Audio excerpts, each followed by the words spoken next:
Yes, thank you. And with that, we have learned so many different things that we can go out there and try to do digitally for our businesses, new marketing strategies that we can implement. But the question on everyone's lips, I'm sure, is how do I make sure that that's actually worth my time and money? So we are bringing up David back on stage for his final keynote on marketing ROI. I will let him take it away. Thank you, David. Thank you. Hello, hello, hello. I have a clicker that works. I have a spare, and I have another spare. And for the record, I tested this clicker before the first keynote, and it worked. So I don't know what happened. But see, that sounded a little defensive. I didn't mean for that to happen. It's a funny thing, like when you do a presentation like this, you go home and you think, man, I wish I'd have done something different. It's not often I get to do 2 presentations, because now I can look back and I can say, I'm sorry if I disrespected Magic Johnson. I did not mean to do that. What I really meant was, what does he know about small business? What does he know about the party and tent rental company? He's a good guy, and he's an intelligent businessman. So you guys feel better? Feel better? I feel better. I also want to take a moment before I jump into this to just compliment you guys on the kind of networking that's happening. No one has been the jerk that I pretended to be earlier today, so that was nice. I want to encourage you guys, make sure that you're following each other on social media. You are connecting on LinkedIn. You know, that's helpful for you, it's helpful for everyone. And then most importantly, and Janelle asked me to remind you guys of this, be sure that you are writing online reviews for your local businesses, okay? They're incredibly important, incredibly valuable to you, and they're incredibly valuable to your neighbors. So be sure that you are doing that as a service to your fellow Nebraskans. So, why ROI? Why are we going to talk about return on investment? Well, I loved seeing Andrew up here talking about investments and return and all those things. I also loved that Andrew showed up in shorts and flip-flop, because that made me feel better about my jeans, so I like that. But ROI for me is the most important thing that I think about when I am consulting a business about their internet marketing strategy. A couple of you guys have approached me today and talked to me a little bit about your businesses, and I keep bringing it back to, yes, you could do geofencing. This is how much geofencing costs. But before I tell you, hey, go out there and figure out geofencing, let's figure out how much do you make when you sell a product. Let's figure out your profit on it. You got to figure out all those things first before you determine if it makes sense to invest in a marketing strategy. And so what I'm going to go through today is the ROI equation. And I apologize in advance, there's going to be some math. And it's going to sound a little bit like a classroom presentation for the first part, but I promise that this could potentially be one of the most important things you ever learn for your business. Way to set yourself up, David. Okay, here we go. When you have done traditional media in the past, and let me also say that if you took anything away from this morning that indicated that I'm not a fan of traditional media, that was not my intent. I absolutely love and believe in traditional medias, right? They get the brand out there. They have a great deal of reach. But they're so hard to measure that they work, right? You guys ever done a radio commercial and went like this? Right? You ever sponsor a little league team and put your name on the jerseys? Right? You ever been in a local parade or bought those team magnets, you know, or anything like that? Do you have a way of measuring the success of those things? You really kind of don't most of the time. I ran this campaign and sales went up, so I think I'll give the campaign credit for that, right? Like, you have to use the F word. Not that F word, faith. You have to use faith, right? And the thing that traditional sellers have said forever is that, no, we really can't track this. We can't prove if people came to your business, but we can tell you that we're creating brand awareness. Do you guys love that idea, or does that just make you shake your head like, brand awareness? It's important. Brand awareness is incredibly important. But I think there's something more valuable than brand awareness, and that is proving that you're advertising is working. In fact, proving return on investment is considered to be 2 times more important than brand awareness for most marketers. And so when Janelle and Tiffany called me and said, well, what else do you want to talk about besides the digital pivot? I said, I really like talking about ROI, and I think advertisers can take a lot away from that. So we're going to talk about customer lifetime value. All right, this is the first of a long equation that we're going to go through. You have to determine what is your customer lifetime value in order for you to even start figuring out return on investment. Okay? And in fact, research shows that more than 75% of North American executives consider customer lifetime value to be an important metric. So, and by the way, if I say research shows before a sentence, you have to believe the second half of the sentence. But if it's important to them, shouldn't it be important to small and medium business owners? Yes, absolutely. So bear with me as we go through the math, because you're going to find this to be very valuable. Now, it starts by figuring out your average order value. Now, most business owners like to just estimate this. They say, well, I think, generally speaking, my average order value is this much. But I want to encourage you, don't guess at as many of these parts of the equation. If you can get them accurate, the recipe, if you get the ingredients in the recipe right, the cake will be right at the end, right? So the way you figure out your average order value is take your total number of sales for the year and you divide it by the total number of orders. You should be able to do that, hopefully, with your books, right?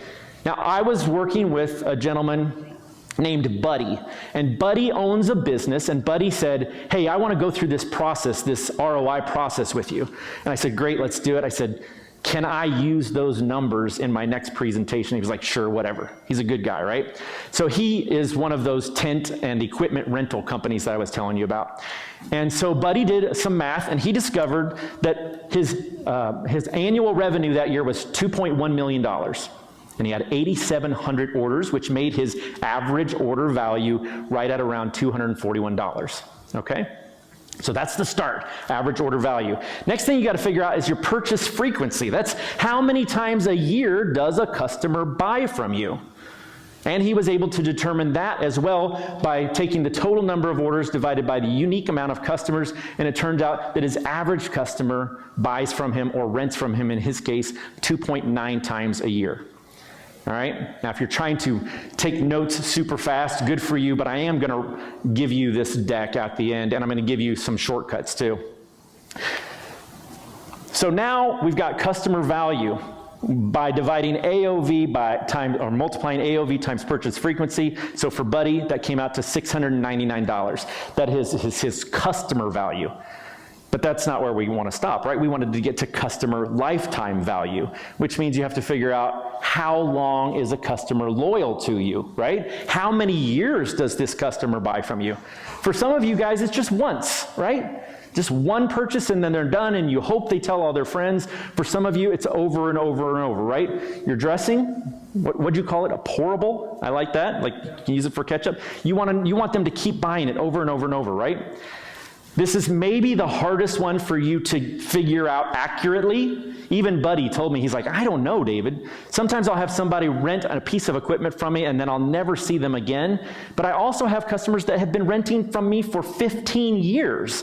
So I'm just gonna have to guess at this one. And he guessed the number 5. He felt like his customer's average lifetime was 5 years. So with me so far, this is how much they spend. This is how much they spend per year. This is how many years they're with us. And that gives us our customer lifetime value. For Buddy, that came out to be $34,095. That sounds good, right? When you started out with $241, and Buddy had that same reaction. He's like, I didn't realize that my average lifetime value of a customer was up there in $3,400. Does that sound high to you guys? Does it? Okay, here. Starbucks did this same equation. Starbucks figured out their customer lifetime value. Any guesses? 200 what? $200? Over the course of a lifetime, the average Starbucks customer is worth $14,099. And my daughter and my wife are a big part of that. There's a problem with this number though, right? And some of you are already doing it in your head, and Andrew alluded to it earlier. It doesn't take into account the cost of your goods and your services and your payroll and your taxes and your rent and all the things that are expensive. So Buddy doesn't actually make $3,400 profit on every new customer, right? So you know where I'm going with this. We got to figure out the profit piece. So now we need the NPP, or the net profit percentage. Customer lifetime profit is figured out by taking the CLV times the NPP. That's a lot of abbreviations, I know. My research shows, so you have to believe me, right, that a business's net profit percentage should be a minimum of 15 to 20%, and that a healthy business's net profit percentage is closer to 40 or 50.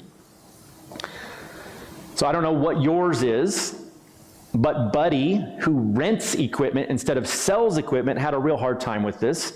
So we said, well, let's go really, really conservative, and we went with 15%. Now that $3,495 number is much more realistic. When he makes a sale and that customer sticks around for 5 years, they're going to put about $500 in his pocket. With me so far? It's a lot, I know. So let's just recap what we've talked about. Your average order value is figured out by taking your total number of sales divided by your number of customers. Your purchase frequency is how many times they buy from you over the course of a year. And that gives you the customer value. And then the customer average lifetime value, or lifespan, is how many years they buy from you, leading to customer lifetime. And then you figure out your profit, and you've got your customer lifetime profit. And here's what those numbers looked like for Buddy. I know it's a lot of math, a lot of abbreviations. I hope this is something that you guys will take and implement in your businesses. Because what it will allow you to do is say, well, I'm about to invest, say, $1,000 into this search engine marketing campaign. And now I know, based on these numbers, that I need, how many would Buddy need? Well, Buddy would need 2 to break even, right? But what we really need is one more number, one more abbreviation, MCN 200. Now, I would ask if y'all have ever heard of this particular abbreviation, but I would know the answer is no, because I made it up. I made it up based on the many, many, many conversations that I had with business owners about the idea that they wanted to make double their investment. It stands for minimum customers needed to reach a 200% ROI. Now, how does 200% return on investment sound to you guys? My financial planner seems to think a 10% return on investment is a good number, right? And maybe that's true for the stock market, but I believe that as business owners, you have higher expectations. Maybe you want 400%, maybe you want 600%, I don't know. But 200% ROI means that for every $1,000 you invest, I believe you should make $2,000 back. Raise your hand if you think that sounds pretty good. All right, for those of you not raising your hands, or if you did, I will give this $20 bill to the first person that gives me a $10 bill. Who's got a $10 bill? I'm not kidding. 2 5s will work. Bring it up here. First one up with $10. Here we go.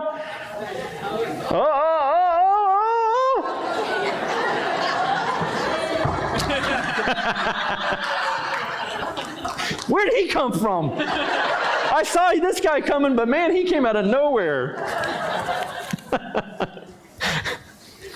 Wow, you really wanted a 200% return on your investment, didn't you?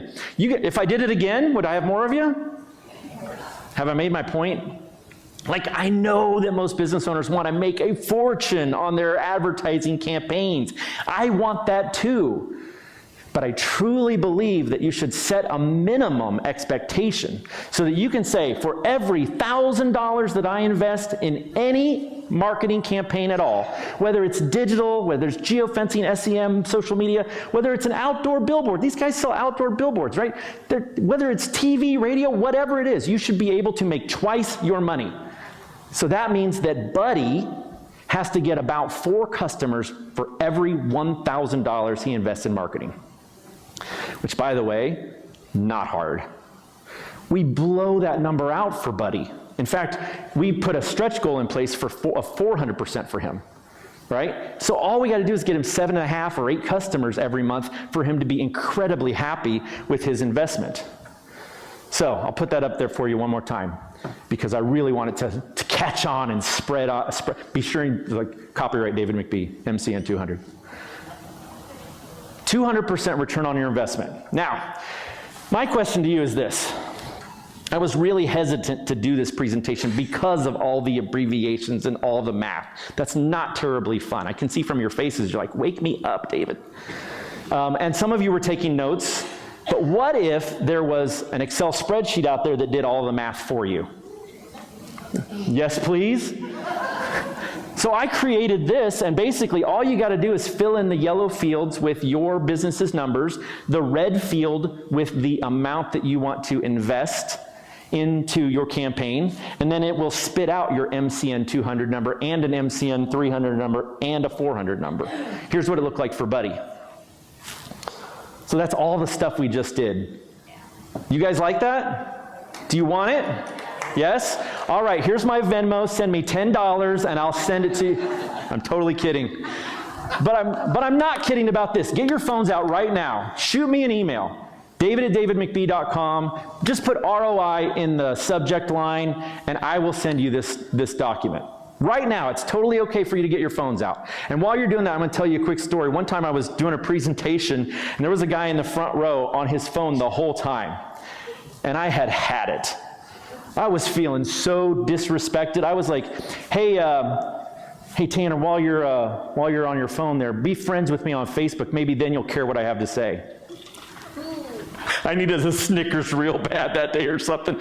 And he looked up at me and he goes, I was just taking notes on your presentation. I was like, oh my God, what have I done? I'll never call someone out for being on their phone again. All right, so hopefully by now I've got about 100 emails with ROI in the subject line.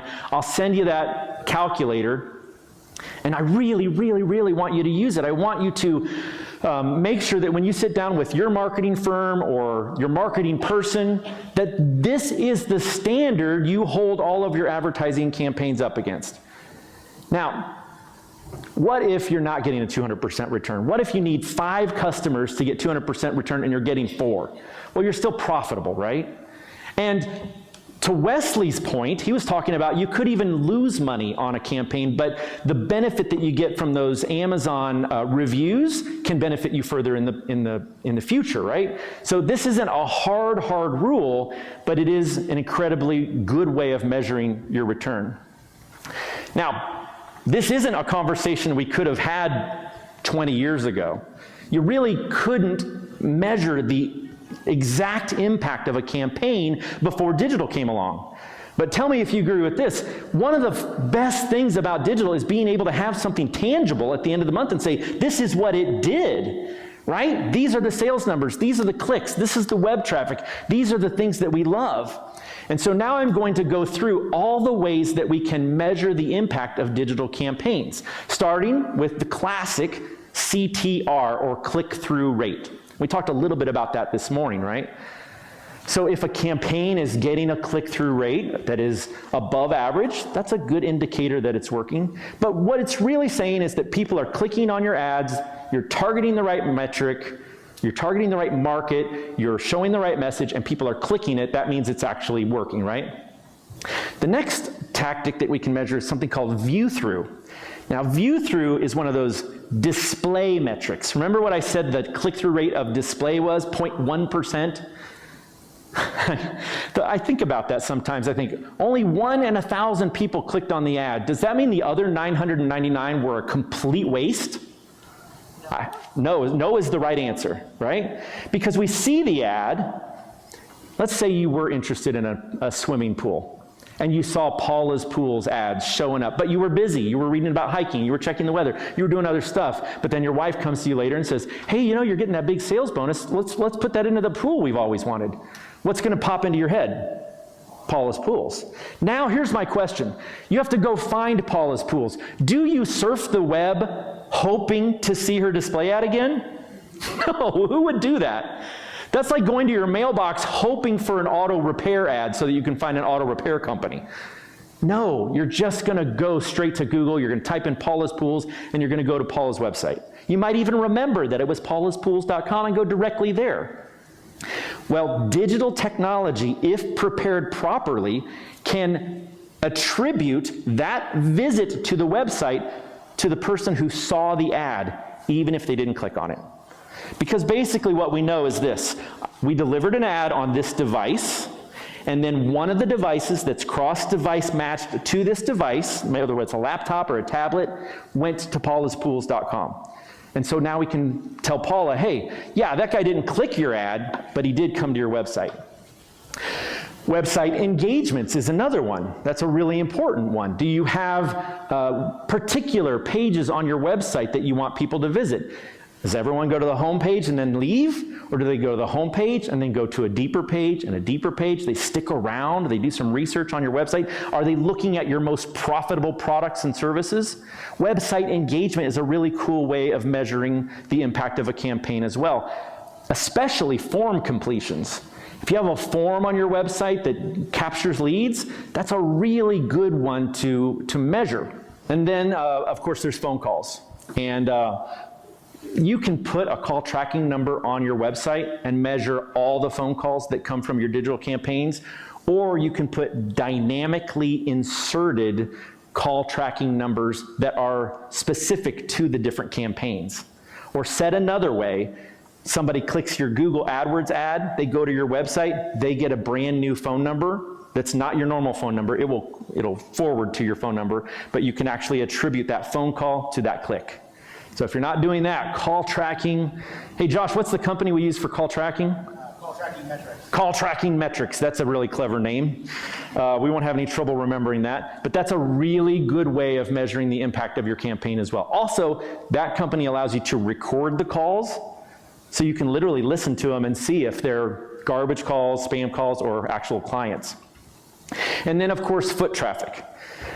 Now this one's interesting. Several of you guys approached me, throughout the day and wanted to hear more about geofencing. I think geofencing is one of those really cool, sexy media strategies that everybody's talking about. It's not a perfect fit for everybody, but I want you to understand the general basics of how it works, okay? So, let's say I own a furniture store. This is Dave's Furniture. I want you to come to my store, right? Over there across the town is Josh's furniture store. Well, I'd really like to show my ads to the people in that building, right? Hey, Josh, can I put a billboard for my store up in yours? No. I can't do that, right? Can I put a billboard up in your parking lot? No. I can maybe put one near it, but that's as good as I could get. But what I can do is I can draw an imaginary fence around Josh's furniture store. And then when all y'all, I did it again, all y'all go to Josh's store and you've got your smartphone with you. Anybody go anywhere without their smartphone? You ever leave the house without your purse or your wallet? You're like, I'll be all right. You leave the house without your smartphone, what do? You turn the heck around. So I go into Josh's and I've got the smartphone with me, and as you know, smartphone apps use location services, right? Now I don't know if you can see this or not, and I didn't do this on purpose, but this is how many apps I have running right now, like 20 or 30 apps. And a lot of those are recording my location data and then they sell that. So now somebody somewhere knows that I was at Josh's furniture store, right? Meanwhile, I'm over here with my furniture store and I'm like, I really want to show ads to those people. So when they leave his store and they go about their lives, I start showing them my ads. That's what geofencing is. That's pretty cool in itself, right? But it gets even cooler because if any of those people come to my store, you know what's in their pocket or their purse? You know what's on it? Location data. And now we can measure foot traffic as well. So I can actually get a report that says, of all the people we showed your ads to, these 200 people actually showed up at your store. That's foot traffic reporting, and it's one of my favorite things. Oh, and by the way, it works with connected TV too. And no, you don't have to lug your big screen TV into Josh's store for it to count. It just knows that that device belongs to that same person based on cross-device matching. So if I go to the website and whether I click the ad, whether I no click the ad, doesn't matter. If I see the ad, if I've got it on my phone, any of these things, we can basically measure them, okay? Now, speaking of location data, there are some privacy issues, right? And somebody in here talked to me about that. It's a little creepy, right, when people know exactly what you want. The other day, my daughter was telling me her favorite snack in the whole world was Twix and a Cherry Coke. And we were at CVS, and I was like, okay, sweetie, get your Twix and your Cherry Coke. I didn't know that that was your thing, Twix and Cherry Coke. Later that night, she showed me an ad on Facebook for Twix. Coincidence? I don't know. Maybe our phones were listening, maybe Alexa was listening, I don't know. But most of us keep our location data on. In fact, 90% of people leave location services on all the time. So we are able to measure the foot traffic conversions of the majority of people. And of course, we're going to leave our location services on, because what good is a smartphone if the location services don't work, right? You ever try to find a Chipotle when you can't use location services? You gotta have that, right? Now, one of the problems with everything I've said so far is that most of these metrics do not measure a sale, do they? Unless you have e-commerce on your site, which measures that all the way down to the dollar, most of everything I've talked about, there's a little bit of math that you have, more math, yay, third grade teacher was right. There's a little bit of math that you have to do, right? So for example, what is your closing ratio? If I provide you a foot traffic report that shows that 100 people came to your furniture store, well, how many people do you normally close? And this is going to require you to do a little bit of homework. You need to know what your closing ratio is. Now, if you're a little boutique and you sell women's clothing, maybe half of the women that come in spend some money with you, and the other half just window shoppers looking around and they leave, so you've got a closing ratio of 50%. It's different for every business. If you sell cars, what do you think the closing ratio is at the car lots, right? Maybe it's 1 out of 10, maybe 1 out of 20, right? If you are a restaurant, what's your closing ratio? I mean, it should be 10 out of 10, right? People walk into your restaurant and go, no. That's a problem. But for the most part, if you're in a restaurant and I give you a foot traffic conversion report of 100 people, you should be able to say, well, that was 100 sales, right? So you do have to do a little bit of figuring out. And that goes for your website too. If 10 people go to your website, how many of those become customers? If 100 people go to your website, how many of those become customers? And you can figure that out, actually. You just look at your web traffic for the month of February, you look at your sales for the month of February, and you've got the closing ratio. You do that over and over and over, kind of find a mean, right? I really like form completions because they truly separate the tire kickers from the people who are interested in. Now, I was working with a plastic surgeon, and he was spending about $2,000 a month on search engine marketing. And he wasn't sure it was working. I was like, what do you mean you're not sure it's working? It's like, I don't know. It feels like business is up, but I'm like, it feels like business is up? Like, can we measure this somehow? And Josh, we gave him we were able to track like 40 conversions a month on his form, right? So I had this report that said 40 people who came from your campaign have completed your form. So let's have a conversation about that. I said, how many people who complete a form come in? He said, well, if 10 people complete one of my forms, about 8 of them come in for a consultation.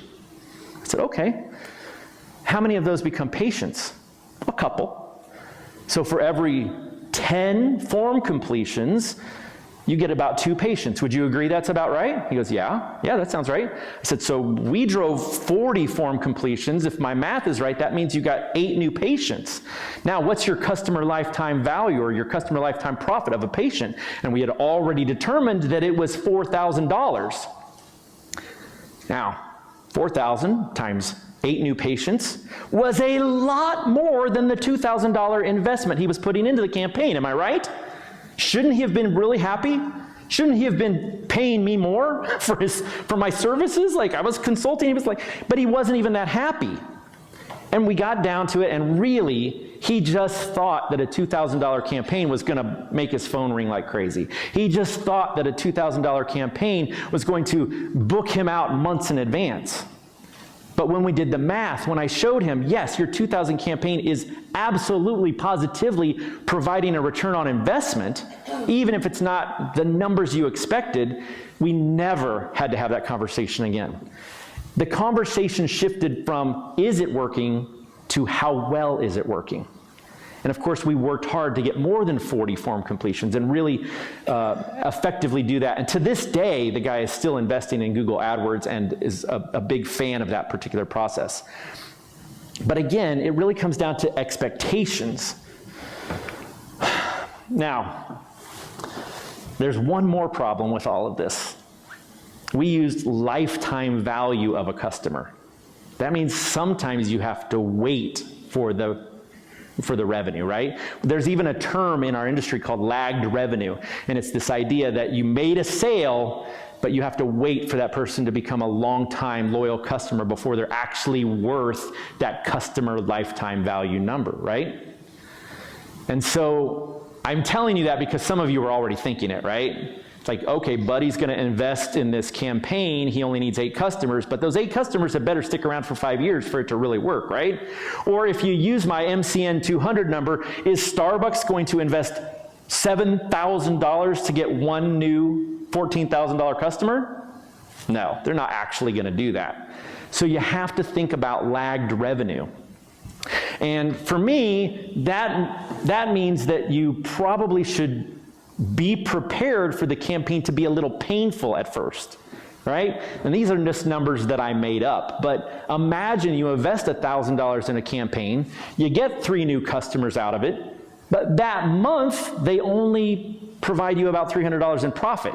You're gonna feel like, oh, I really ate it and that campaign stunk and I can't keep doing this. But if you stick with it, the next month you get some more new customers and those same ads bring people back. And then the next month, and it compounds over time. And so I like to tell business owners, your campaign should really always be on. There's really not a reason to turn off a marketing campaign unless you have so much business that you just can't keep up with it. And even then, sometimes it makes sense to keep marketing so that you keep that market share. Again, I'm a big fan of Andrew's. I don't even know where he went, but he talked about Coca-Cola doing that, right? Like Coca-Cola owns the market on cola, but they continue to advertise, right? So all of your campaigns should always be on, and you should always be measuring the return on investment on them. So I get this question a lot. How long should I run a campaign? To which I answer with the question, how long do you want to make people aware of your products and services? And so often I work with businesses that what they do is they come to me and they say, I tried this and it didn't work. I did that geofencing thing, it didn't work. I did AdWords, it didn't work. Oh, how long did you do it for? A month. You know what? I tried a diet for a month. It didn't work so well either. The people who are successful at dieting, they don't think of it as a diet that they're going to do for a month or two, right? They make a healthy lifestyle change, right? They say, okay, from now on for the rest of my life, I'm going to exercise 3 or 4 days a week, and I'm going to make healthier choices. I'm going to drink a little less Pepsi and a little less Taco Bell. And over time, they become healthier, right? And that's really what I'm kind of hoping that happens with your campaigns, is that you dive into them, you have this new way of calculating their effectiveness, and you can measure the impact of it, and you can keep it on all the time. And with that, it'll have a much stronger long-term impact. So let's see, how much time do I have left? Oh, about 5 minutes. All right, perfect. I have really enjoyed speaking to you guys. I've enjoyed getting to know you during the break. I felt very, like I said in the beginning, I felt very challenged to speak to people at all different levels of digital expertise, right? But I hope that I was able to accomplish the 2 goals that I set forth, right? Did I get you to think? Did I get you to think about something in the digital landscape that can help your business? And more importantly, will you act? Will you, when you go back to your offices tomorrow or Monday or whenever it is, will you actually take action? Will you finally put e-commerce on your site because that's something you've been meaning to do forever? Will you finally get a mobile responsive website? Will you finally hire an expert to take care of your digital needs? Will you take that return on investment calculator and hold the campaigns that you're running up to that standard and future campaigns? I hope that you do. I hope that you call me a month from now or 2 months from now and say, David, I canceled that garbage campaign. We shifted the dollars into this, and it's very, very effective. I really didn't just want to come here and spend one day with you and entertain or educate you. I really hope that the time we've spent together will make you take action that will help your business grow. That's what I really hope for you guys. And with that, I'm actually done. That was a really good ending, wasn't it? And with that, I'm done. I'm just beat. I'm sorry. No, thank you. Do we have time to do any Q&A? Yeah, if we want to open it up, if you guys have any questions that you would like to ask David in front of the group, we can do some of that right now. Do we see anybody out there who's maybe want to raise their hand and ask a question? I've got a microphone up here that I can bring to you if you want to ask that question in front of the group. Don't be shy. It's okay. Maybe not. I guess they're done too. That's all right too. You just did such a good job. Nobody could possibly have any more questions. I'm sure that was it. Thank you so much. Yes, thank you. Let's give him a thank you.